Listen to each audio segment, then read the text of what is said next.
Hi అండి, welcome to my channel cooking tasty recipe ఛానల్కి స్వాగతం అండి. ఈరోజు కేరళ స్టైల్ కొబ్బరి చేపల పులుసు ఎలా తయారు చేయాలో వీడియోలో చూపిస్తున్నాను. ముందుగా 1 కేజీన్నర చేపల్ని కడిగి శుభ్రంగా పెట్టుకున్నాను.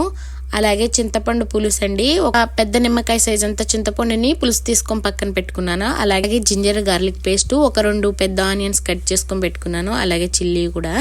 ఇది పచ్చి కొబ్బరిలో సగ భాగం అండి, చిప్పలోది. అది పొడి చేసుకుని ఈ విధంగా ఉంచుకున్నాను. కొంచెం పుదీనా అలాగే కరివేపాకు యాడ్ చేసుకోవాలి. ఇప్పుడు తయారీ విధానం చూద్దాము. ఒక బాండీ పెట్టుకొని 4-5 స్పూన్ల ఆయిల్ అనేది హీట్ చేసుకోవాలి. అలాగే 1 స్పూన్ సోంపు, 4-5 లవంగాలు, 2 ఇంచుల దాల్చిన చెక్క, 1 లవంగం అనేది యాడ్ చేసుకోవాలి.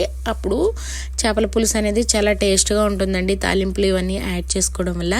ఈ విధంగా యాడ్ చేసుకున్న తర్వాత 4-5 పచ్చిమిర్చి, 2 కట్ చేసిన ఆనియన్ అనేవి ఈ విధంగా యాడ్ చేసుకోవాలి. యాడ్ చేసుకొని ఆనియన్ పచ్చి వాసన పోయేంత వరకు ఫ్రై చేసుకోవాలండి. అలా అని డీప్ ఫ్రై కాదండి, లైట్గా పింక్ కలర్ చేంజ్ అయ్యే వరకు మనం ఫ్రై చేసుకోవాలి. ఇదిగోండి ఈ వీడియోలో చూపిస్తున్నాను కదా, ఈ విధంగా ఫ్రై చేసుకున్న తర్వాత కొంచెం పుదీనా అలాగే మరి కొంచెం కరివేపాకు అనేది కూడా యాడ్ చేసుకొని 2 నిమిషాలు ఫ్రై చేసుకున్న తర్వాత అలాగే జింజర్ గార్లిక్ పేస్ట్ అనేది కూడా యాడ్ చేసుకొని ఆ జింజర్ గార్లిక్ పేస్ట్ అనేది పచ్చి వాసన పోయేంత వరకు నూనెలో బాగా ఫ్రై చేసుకోవాలండి. అలా తర్వాత 1/2 స్పూన్ పసుపు అలాగే 1/2 స్పూన్ మెంతి పసుపు అనేది యాడ్ చేసుకోవడం వల్ల, అదేనండి మెంతిపిండి, ఎంతో టేస్ట్గా ఉంటుందండి కేరళ స్టైల్ చేపల పులుసు అనేది. ఈ విధంగా చింతపండు పులుసు అనేది వండుకొని రెడీగా ఉంచుకున్నాం కదా, అది కూడా యాడ్ చేసుకుని మరి కొంచెం వాటర్ అనేవి యాడ్ చేసుకోవాలి. యాడ్ చేసుకుందాము. వాటర్ యాడ్ చేసుకోవడం వల్ల చేప ముక్క నిండా మునిగి మంచిగా ఉడుకుతుంది. ఈ విధంగా వాటర్ అనేవి యాడ్ చేసుకోవాలి. చేస్తున్నవి కేజీన్నర చేపలండి. ఈ విధంగా తయారు చేసుకున్న తర్వాత ఒక 5 నిమిషాల పాటు మూత పెట్టి ఆ పులుసు అనేది మరకనివ్వాలండి. ఇదిగోండి ఈ వీడియోలో చూపించాను కదా, ఈ విధంగా నురగ అనేది రానిచ్చి స్టవ్ అనేది లో ఫ్లేమ్లో పెట్టుకొని మరి ఒకసారి కలుపుకుందాము. ఈ విధంగా ఉడికిన పులుసులోకి రుచికి సరిపడా సాల్ట్ అలాగే రుచికి సరిపడా కారం అనేది యాడ్ చేసుకోవాలి. నేనైతే 1.5 స్పూన్ సాల్ట్ అలాగే 2 స్పూన్ల కారం అనేది యాడ్ చేసుకున్నాను. ఈ విధంగా యాడ్ చేసుకొని పులుసు లో ఫ్లేమ్లో పెట్టుకొని కారం అనేది గడ్డలు కట్టకుండా మొత్తం తిప్పుకోవాలన్నమాట. ఈ విధంగా తిప్పుకొని ఒకసారి ఉప్పు కారం సరిపోయిందో లేదో టేస్ట్ చూసుకొని మరొక 5 నిమిషాల పాటు మూత పెట్టుకొని మరగనివ్వాలి. ఈ విధంగా మరిగిన తర్వాత చూసారు కదండి, నూనె అనేది పైకి తేలాలన్నమాట. అప్పుడే మనకి పులుసు మంచిగా మరిగిందని అర్థం.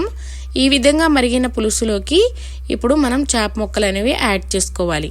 చేప ముక్కలు ఒకదాని తర్వాత ఒకటి నెమ్మదిగా వేసుకుని విధంగా చేప ముక్కలు ఒకదాని తర్వాత ఒకటి పక్కన పెట్టుకుంటూ నీట్గా లో ఫ్లేమ్లో పెట్టుకొని స్టవ్ అనేది చేప ముక్కలు అనేది యాడ్ చేసుకోవాలండి.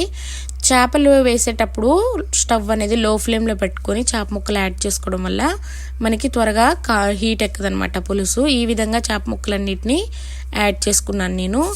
ఇప్పుడు పులుసు అనేది ముక్క మునిగేలాగా ఉందో లేదో ఒకసారి చూసుకోవాలి. సరిపోకపోతే మరొకసారి కొంచెం వాటర్ అనేవి యాడ్ చేసుకోండి.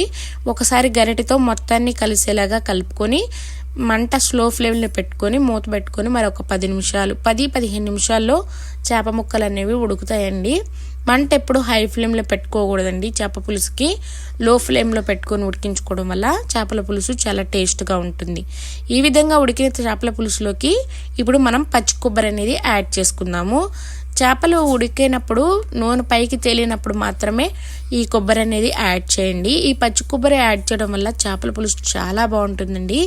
మీకు మాత్రం ఈ వీడియో నచ్చినట్టయితే తప్పకుండా లైక్ చేసి సబ్స్క్రైబ్ చేసుకోండి. ఇప్పుడు ఈ విధంగా ఉడికిన దాంట్లో మరో గరిటెని చేప ముక్కలకు తగలకుండా కొబ్బరి అనేది ఈ విధంగా అంటూ కలుపుకోవాలండి. ముక్కకి గరిటె తగలకుండా కలుపుకోవడం ఈ విధంగా వీడియోలో చూపించిన విధంగా కలుపుకోండి. స్లో ఫ్లేమ్లో ఉడికించుకోవడం వల్ల చేపల పులుసు చాలా టేస్ట్గా ఉంటుందండి. అలాగే కొబ్బరి యాడ్ చేసాం కదండి, చాలా బాగుంటుంది. ఈ విధంగా స్లో ఫ్లేమ్లో ఉడికించుకున్న తర్వాత చూసారు కదండి, మంట అనేది ఎప్పుడు స్లో ఫ్లేమ్లో ఉంచుకోవడం వల్ల చేపల పులుసు చాలా టేస్ట్గా వస్తుంది.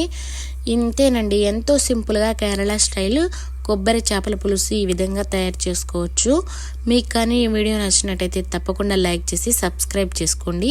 నేను వేయించిన ధనియాల పొడి అనేది యాడ్ చేసుకున్నాను, అది ఆప్షనల్ అండి. మీకు ఇష్టం ఉంటే యాడ్ చేసుకోండి, లేదంటే స్కిప్ చేయొచ్చు. ఈ విధంగా పులుసుకి లోనే కలిసేలాగా గరిటెని ఈ విధంగా తిప్పాలండి, ముక్కకు తగలకుండా. అప్పుడే మనకి ధనియాల పొడి అనేది మంచిగా పడుతుంది ముక్కలకి. ఈ విధంగా స్లో ఫ్లేమ్లో మరొక 2 నిమిషాల పాటు ఉడికించుకున్న తర్వాత చూసారు కదండి, ఎంతో టేస్టీగా కొబ్బరి చేపల పులుసు ఈ విధంగా తయారు చేసుకోవచ్చండి.